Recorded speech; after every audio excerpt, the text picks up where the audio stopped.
তুলে নিহার সাথে বসলো, আর রিজভি তুষার বাইকে বসলো। আমিন ডায়াগনস্টিক সেন্টারে উদ্দেশ্যে রওনা দিল। সন্ধ্যা গড়িয়ে রাত নামলো ধরিত্রীতে। তুষাররা শিশিরকে নিয়ে আমিন ক্লিনিকে এলো। তুষার, নিহার, রিজভি তিনজনে মিলে শিশিরকে নিয়ে ঢুকলো। আলাদা বিভাগে ভর্তি করানো হলো। ডক্টর দেখানো হলো। ডক্টরও জানালেন এক্স রে করতে হবে। কুয়াশারা অন্য সাইটে, তাই এখনো ঠিক পায়নি, জানানো হয়নি এখনো। তুষাররা নিজেরাই ঠিকঠাক করলো। শিশির ব্যথায় দাঁত মুখ খিচিয়ে আছে, আর জায়গাগুলো ব্যথা সহ্য করতে পারলেও গিরার ব্যথাটা সহ্য করতে বেগ পেতে হচ্ছে।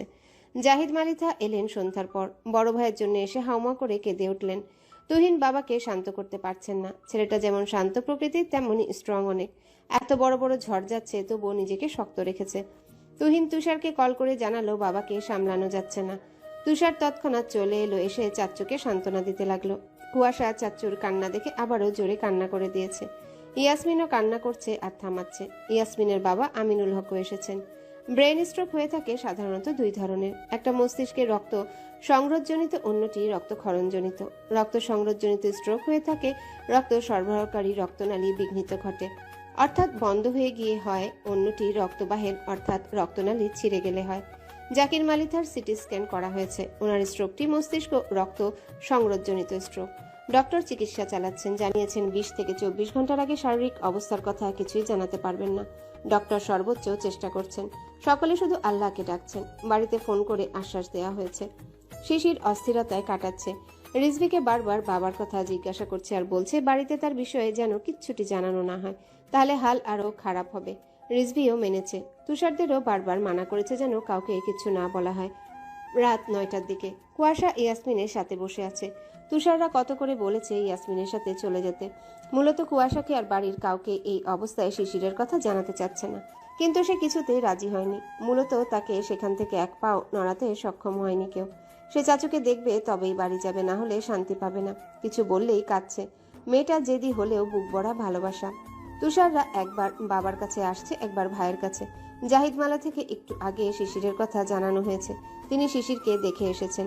বুক তার ভার হয়ে যাচ্ছে এত কিছু সহ্য করতে গিয়ে। একদিকে ভাই তো একদিকে ভাতিজা। স্ট্রং ডিআইজি সাহেবও ভেঙে পড়েছেন। কুয়াশাকে এখনো কিছুই জানানো হয়নি।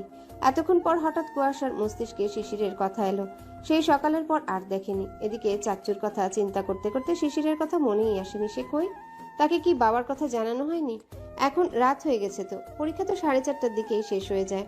তো এখনো বাবাকে দেখতে এলো না। কুয়াশার খুবই অদ্ভুত ফিল হলো। এরপর আবার ভাইদের লুকিয়ে চুপিয়ে এখান থেকে বারবার কোথায় যেন যাচ্ছে, সেসবও মস্তিষ্কে এলো। সে তো চাচুর জন্য কিছুই খেয়াল করেনি। শিশির কই তবে? তরাক পাশ ঘুরে ইয়াসমিনকে হঠাৎ জিজ্ঞাসা করে উঠল, বুবু, তোমাদের দেবর কই? সে তো এলো না এখানে। চাচুর কথা জানানো হয়নি? বাড়িতে গেলে তো সবই জানবে। তো এখানে এলো না কেন এখনো? আশ্চর্য, গেছে কোথায় ওই বুনুলটা? ইয়াসমিন এবার কুয়াশার দিকে বিরস বদনে তাকালো। কুয়াশাকে বলবে কি বলবে না ভাবছে। এমনিতেও জানতেই পারবে। তার উপর এখন সে বুঝে গেছে শিশির একবারও আসেনি এখানে। হাজারটা প্রশ্ন তো করবে, এর সাথে ফোন করতেই থাকবে, যেটা করলে সে পাবেই না শিশিরকে। তার থেকে সত্যিটা বলে দেওয়া ভালো। ইয়াসমিন ভেবে নিয়ে বলতে গেল, কিন্তু ভাঙা ভাঙা কণ্ঠ হয়ে গেছে তার। একটু কান্না করলেই গলা বসে যায় তার। কুয়াশাকে জড়িয়ে ধরলো, বড় বোনের মতো করে আগলে নিল। এরপর মাথায় হাত রাখলো। কুয়াশার খুব অদ্ভুত লাগছে এসব। ইয়াসমিন বলল, পুরোটা শুনে রিয়াক্ট করবি, আগেই ভেঙে পড়বি না। কুয়াশার বুক জ্বলে উঠল, ভেতর কেঁপে উঠল ইয়াসমিনের এমন কথা শুনে। কি এমন হয়েছে? শিশির ঠিক আছে তো? কুয়াশা কিছু বলতে নিবে ইয়াসমিন বলল, পরীক্ষা শেষে বাড়িতে গিয়ে চাচুর কথা শোনে। সেখান থেকে বাইক নিয়ে তড়িঘড়ি করে আসতে গিয়ে ছোট্ট একটা অ্যাক্সিডেন্ট হয়েছে শিশিরের। ব্যাস, আর কিছু বলতে দিল না ইয়াসমিনকে। আর না শুনলো নিজেই। অ্যাক্সিডেন্ট হয়েছে এইটুকুই যথেষ্ট। বজ্রাহত নয়নে বজ্রাহত কণ্ঠে বলে উঠল। কি? ইয়াসমিন তড়িঘড়ি করে বলল, আরে পুরো কথা শুনে। না, আর কিচ্ছু শুনলো না। হাওয়া করে কেঁদে উঠলো, দুই হাতে মুখ ঢেকে। ইয়াসমিন এত বলতে লাগলো, বেশি কিছু হয়নি, তবুও কানে নিল না। সে তার মতো কেঁদেই চলল। গগন বিদারী কান্না তার। তার কান্নার রেশ শুনলে যে কেউ কেঁপে উঠবে, যে কারো বুকে লাগবে। হাওয়া করে কেঁদেই চলল। তুষাররা, তুহিন, জাহিদ মালিথা ডক্টরের কাছে গেছে। নিহার, রিজভি শিশিরের কাছে। এখানে শুধু ইয়াসমিন, কুয়াশার হসপিটালের লোকজন সহ নার্স। সকলে উৎসুক দৃষ্টিতে তাকিয়ে রইল। কুয়াশার কান্না শুনে সকলে অবাক হয়ে তাকিয়ে রইল। দুইটা নার্স এসে সমানে জিজ্ঞাসা করতে লাগলো কি হয়েছে। ইয়াসমিন কত কথা বলল, একটাও কানে তুললো না। তুলবে কি করে? তার তো বুক ভেঙে টুকরো টুকরো হয়ে গেছে। শিশিরের অ্যাক্সিডেন্ট হয়েছে এটুকু শুনে হাত পা অচল হয়ে উঠেছে, মস্তিষ্ক অচল হয়ে যাচ্ছে। একদিকে স্বামী, একদিকে শ্বশুর, সে কিভাবে সহ্য করবে? হাউমা করে কাঁদতে কাঁদতে বলল, বুবু, এই বুবু, নিয়ে চলো ওর কাছে, নিয়ে চলো প্লিজ, নিয়ে চলো বুবু, তোমার দোহাই লাগে, নিয়ে চলো, আমি দেখবো ওকে। ও বুবু, কেমন আছে ও? বলো না, ঠিক আছে তো? কোথায় আছে ও এখন? ইয়াসমিনও এবার কেঁদে দিল, বলল, শান্ত হ সোনা, ঠিক আছে শিশির, বেশি কিছু হয়নি, এখানে এই হসপিটালই আছে, শান্ত হ, তোর ভাইরা এলে নিয়ে যাচ্ছে। কিছুতেই শান্ত হলো না, অস্থির হয়ে উঠল সে। উঠে দাঁড়িয়ে এদিক থেকে ওদিকে হাঁটতে হাঁটতে প্রলাপ বকতে লাগলো বিভিন্ন। ইয়াসমিন তৎক্ষণাৎ তুহিনকে কল করে সব বলল। তুষার তুহিন তড়িঘড়ি করে এলো। ঠিক এই জন্যেই জানায়নি বোনকে, আর চলে যেতে বলেছিল। এসে বোনকে আগলে নিয়ে জানালো শিশির ঠিক আছে, এখানেই আছে, নিয়ে যাচ্ছে তাকে। কুয়াশাকে একটু শান্ত করে তুষার নিয়ে গেল শিশিরের কেবিনে। শিশিরের কেবিনের সামনে গিয়ে কুয়াশার হাত পা আচানকই কাঁপতে লাগলো। তুষারের সাথে ঢুকে দেখলো শিশির শুয়ে আছে চোখ বন্ধ করে। পাশে নিহার আর রিজভি বসে আছে চুপচাপ, কোনো কথা বলছে না। হয়তো শিশিরকে ঘুমাতে বলা হয়েছে। শিশিরকে ওই অবস্থায় দেখে আবারও ডুকরে কেঁদে উঠল দরজার মুখ থেকে। তুষার এক হাতে জড়িয়ে ধরা কুয়াশাকে। কান্নার শব্দ পেয়ে শিশির চোখ খুলে তরাক তাকালো। দেখলো তার আহ্লাদি বউকে সারাদিন পর। কেঁদে চোখ মুখ আর ঠিক নেই, চোখ মুখ ফুলিয়ে ফেলেছে। তুষার বলল, কুসু, সোনারে কাঁদিস না, দেখ ঠিক আছে শিশির, অল্প লেগেছে। শিশির শুনে হাসার চেষ্টা করলো। বউ তার কথা শুনে কি পরিমাণ কেঁদেছে বুঝলো। বলল, আমি ঠিক আছি তো? কুয়াশা আরো কান্না শুরু করলো, কারণ শিশিরের কণ্ঠ ভাঙা ভাঙা। তা থেকেই বোঝা যাচ্ছে কতটা সুস্থ সে। হাতে পায়ে মাথায় ব্যান্ডেজ করা। নিহার উঠে এসে বলল, কুসু চুপ, যা কথা বল। বলেই শিশিরকে বলল, থামা, আমরা বাইরে গেলাম। বলেই চলে গেল ওরা। ওরা গেলে শিশির বলল, এই এদিকে আয়। বলে ভালো হাতটা বাড়িয়ে দিল, যেন কোনো বাচ্চাকে ডাকছে। কুয়াশাও একটুও দেরি করলো না, স্বামীর বুকে ঝাঁপিয়ে পড়ল। এতক্ষণ এই স্পেসের আশা করছিল সে। বুকের জ্বালা মিটাবে শুধু এই বুকে মাথা রাখতে পারলে। এই বুকটা তার খুব আপন, যেখানে সব রকম শান্তি আছে, শারীরিক বলো আর মানসিক বলো। চাচ্চুর জন্য দুপুর থেকেই বুক ব্যথা হয়ে আছে, আর এখন স্বামীর কথা শুনে আর ঠিক থাকতে পারছে না। কি অবস্থা হয়েছে, হ্যাঁ? কুয়াশা শিশিরের বুকে মুখ গুজে কাঁদলো অনেকক্ষণ। শিশির থামালো না, কাঁদতে দিল। জানে সে হাজার বললেও হবে না, কাঁদবেই। পাশে বেডে বসে শিশিরকে জড়িয়ে ধরে আছে। এই কেবিনে শুধু শিশিরই আছে। কুয়াশা কিছুক্ষণ কেঁদে বলল, ওরা কেউ কিচ্ছু জানায়নি আমায়। শিশির দীর্ঘশ্বাস ফেললো, বলল, এই কারণেই জানাইনি, আমিও মানা করেছিলাম। বাবার জন্য তোর অবস্থা কি হতে পারে ধারণা ছিল আমার। তারপর আমার আল্লাদি বউটাকে আর কষ্ট দিতে চাইনি। কুয়াশা কাঁদতে লাগলো শক্ত করে ধরে। শিশির বলল, আমি ঠিক আছি, আর কাঁদতে হবে না। শুনলো না সে, কেঁদেই চলল। এই আল্লাদি বউ। কুয়াশা এবার কান্না থামিয়ে মাথা তুললো, বলল, আমার দুনিয়া ঘুরে গিয়েছিল শুনে। শিশির অপলক তাকিয়ে রইল, তা শুনে বলল, বেশি কিছু হয়নি, শুধু গিরাতে সমস্যা হয়েছে বেশি, এই জন্য হাঁটতে পারছি না, নয়তো পড়ে থাকতাম না আমি। বাবা আমার ওদিকে আছে, দেখতে পারছি না। পা এক্সরে করা হয়েছে, রিপোর্ট আসলে জানা যাবে। কুয়াশার চোখ থেকে টপটপ করে পানি পড়ছে। নিঃশব্দে কাঁদতে কাঁদতে বলল, চাচুর কি হবে? আমার এসব আর ভালো লাগছে না। চাচু কখন ঠিক হবে? আবার আগের মতো কথা বলবে, আমাকে ডাকবে কুহেলি মা বলে। ফুপিয়ে কাঁদতে কাঁদতে বলল। শিশিরের বুকটা ফেটে এলো, চোখটা জ্বলে উঠল আবার। বাবার কি হবে তারও জানা নেই, আল্লাহকে ডাকছে শুধু। কুয়াশা বলল, এই চাচু আবার আগের মতো ঠিক হবে তো? ওরা বলেছে ব্রেন স্ট্রোক করেছেন, আমার ভয় লাগছে খুব। শিশির কি বলবে বুঝলো না। একই চিন্তা তো তারও হচ্ছে। আল্লাহ এখন একমাত্র ভরসা, আশা, তিনি যা করবেন। কুয়াশাকে ফুপিয়ে কাঁদতে দেখে বলল, দরজাটা লাগিয়ে আয়, এসে পাশে শো, নয়তো পা মেলে বস। এতক্ষণ বসে থাকলে সমস্যা হবে। লাগবে না, ঠিক আছে আমি। বেশি কথা না বলে যায়, এমনিতেই কোমরের সমস্যা আছে তোর। কুয়াশা না করলো না। পাটা সত্যি মেলানো প্রয়োজন। আজ এমনিতেও সে আর বাড়ি যাবে না। যদিও যেত এখন আরোই যাবে না, থাকতেই তো পারবে না বাড়িতে। আর রাতে তো একা আরোই ঘুম হবে না, তাই বাড়িতে যাবার প্রশ্নই আসে না। গিয়ে দরজাটা আটকালো, কিন্তু ছিটকিনি দিল না। এসে শিশিরের পাশে শুয়ে পড়লো, বসলো না আর। তার একটু প্রশান্তি দরকার, কিছু ভালো লাগছে না। আর সেটা এই বুকে এই মানুষটার কাছে পাবে, একমাত্র তার স্বামীর কাছে পাবে। শিশিরের যে হাত ভালো সেই পাশে শুয়েছে, কোলের মাঝে সাবধানে শুয়ে বুকে মুখ গুজে রাখলো। শিশির কপালে চুমু আঁকলো। কুয়াশা মুখ গুজে রেখেই বলল, ব্যথা করছে খুব। পায়ে করছিল, কিন্তু ইঞ্জেকশন আর ওষুধ খেয়ে কমেছে একটু। কোথাও করছে না? মাথায় করছে অল্প, সবখানে ব্যথা, কিন্তু এসব আমার কাছে তুচ্ছ মনে হচ্ছে। আমার বাবার কষ্টটা বেশি। কুয়াশা নীরব চোখের পানি ফেলছে। মুখ তুলে শিশিরের ক্ষত হাতটা আলতো ধরে হাতের পিঠে ঠোঁট ছোয়ালো। উঁচু হয়ে কপালে চুমু আঁকলো, নিচু হয়ে বুকে চুমু আঁকলো, বলল, দেখো চাচু, ঠিক হয়ে যাবে। শিশির কুয়াশার মুখের দিকে তাকিয়ে রইল। তার এই আহ্লাদি বউটাকে একসময় বড় মনে হয়, একসময় বাচ্চা মনে হয়। পরিস্থিতির উপর বিবেচনা করে ব্যবহার করতে জানে। এই কঠিন, এই নরম।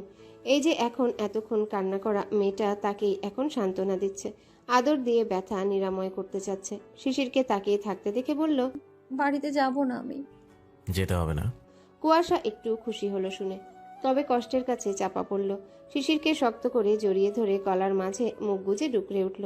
শিশির কিছু বলল না। সে কি বলে সান্ত্বনা দেবে সে সকল শব্দভাণ্ডার তার কাছে নেই। শুধু মাথায় হাত বোলাতে থাকলো।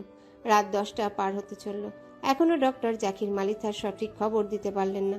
চিকিৎসা চালিয়ে যাচ্ছেন, জ্ঞান ফেরেনি। তবে সংরোধজনিত রক্তনালী বন্ধ অনেকটাই নিয়ন্ত্রণে এসেছে। তুহিন ইয়াসমিনকে আর রাখলো না এখানে, বলল তাকে রেখে আসবে। তুষার সকলের জন্য হালকা খাবার কিনে আনতে বলে দিল নিহারকে। বাড়ির অবস্থা ঠিক নেই। ইয়াসমিনও দ্বিরুক্তি করল না। বাড়ির পরিস্থিতিও জানা নেই।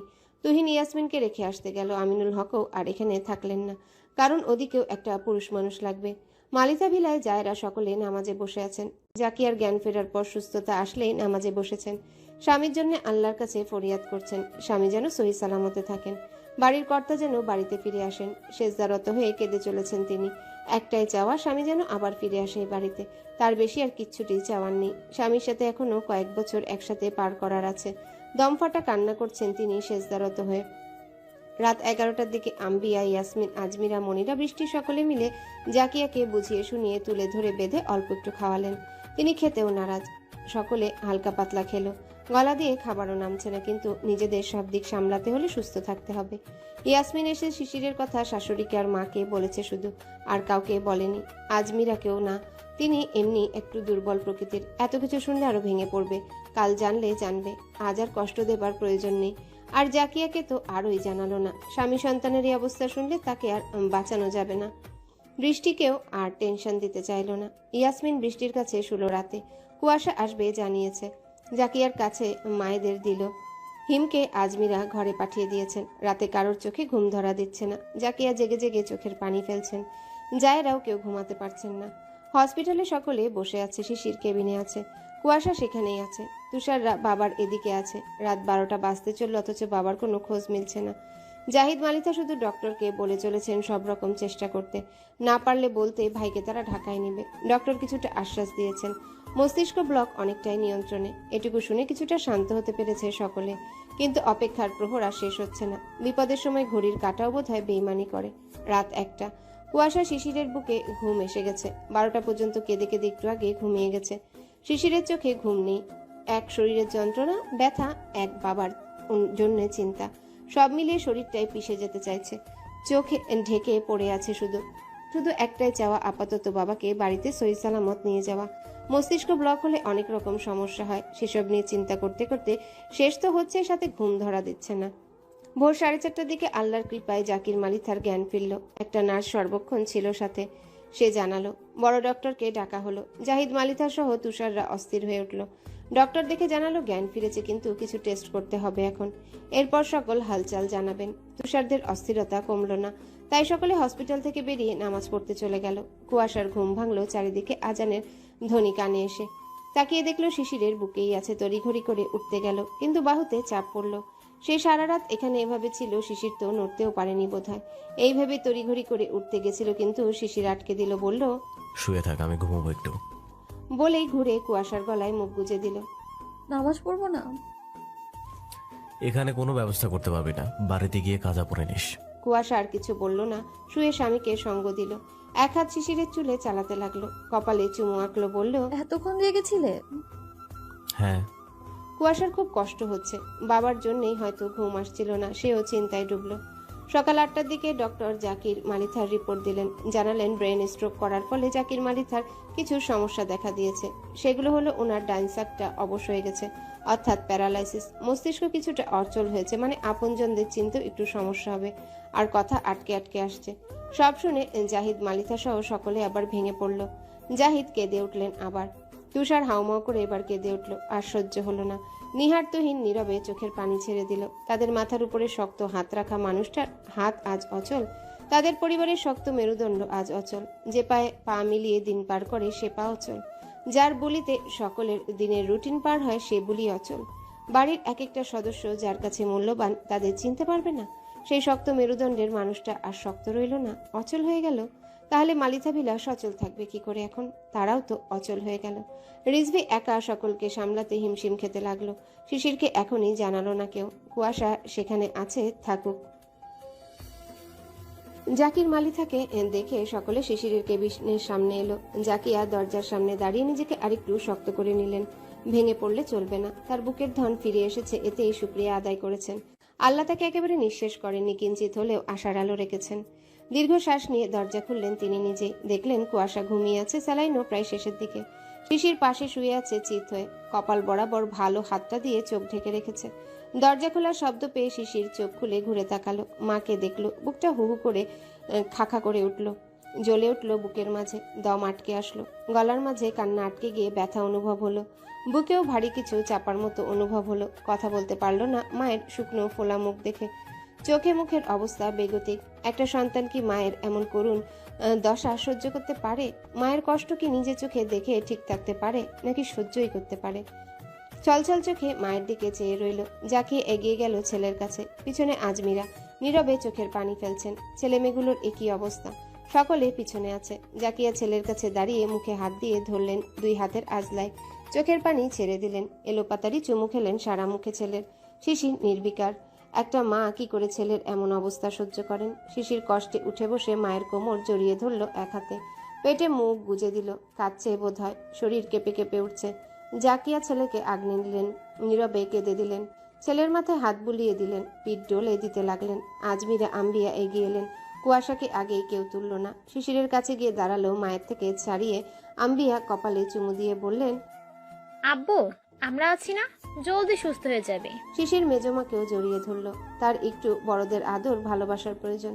আজমিরা মাথায় হাত রেখে তিনিও কপালে চুমু আঁকলেন। কাটা হাতটা আলগোছে তুলে নাড়িয়ে দেখলেন, বললেন, সেরে যাবে। খুব বেশি লেগেছে আব্বু? আজমিরা এমন ভাবে বললেন যেন শিশির ৩-৪ বছরের ছোট্ট অবুঝ ছেলে, তার লেগেছে। সেটা দেখে মায়েরা মিথ্যা আশ্বাস দিয়ে ভুলাচ্ছে। মাথা নাড়িয়ে উত্তর করল শিশির। না ছোট আম্মু, অল্প লেগেছে। আমি একে একে সকলে এগিয়ে এলো। শশী এগিয়ে এসে ডাকলো। ভাইয়া, তাকালো শিশির। কান্না করা বোনকে কাছে ডাকলো। সে জানে তার এই বোনটা তাকে খুব ভালোবাসে। শিশির একটু জায়গা দিয়ে শশীকে বসিয়ে বলল, ঠিক আছি রে। শশী শিশিরের কাঁধে মাথা রেখে ঝরঝর করে কেঁদে দিল। শশীর কান্নার শব্দে কুয়াশা জাগলো। শিশির আশ্বাস দিল বোনকে। হিমও চোখের পানি ছেড়ে দিল, বলল, ভাই, খুব ভয় পেয়েছিলাম। হিমকেও কাছে ডেকে কাঁধে হাত রেখে আশ্বাস দিল, বলল, জলদি সুস্থ হয়ে যাবো, আবার চিন্তা করিস না ভাই। নিহার এগিয়ে এসে বলল, কেঁদো না শশী, ঠিক হয়ে যাবে সব। কুয়াশা তাকালো। চোখের সামনে পরিচিত মুখগুলো দেখলো। কিছুক্ষণ বিমূঢ় হয়ে চেয়েই রইল। এরপর জাকিয়াকে ডেকে উঠল, বড়ম্মু, বলেই কেঁদে উঠল।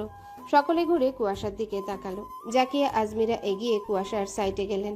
কুয়াশার পাশে জাকিয়া বসলেন। মেয়েকে মাথায় হাত বুলিয়ে বিভিন্ন আশ্বাস দিলেন।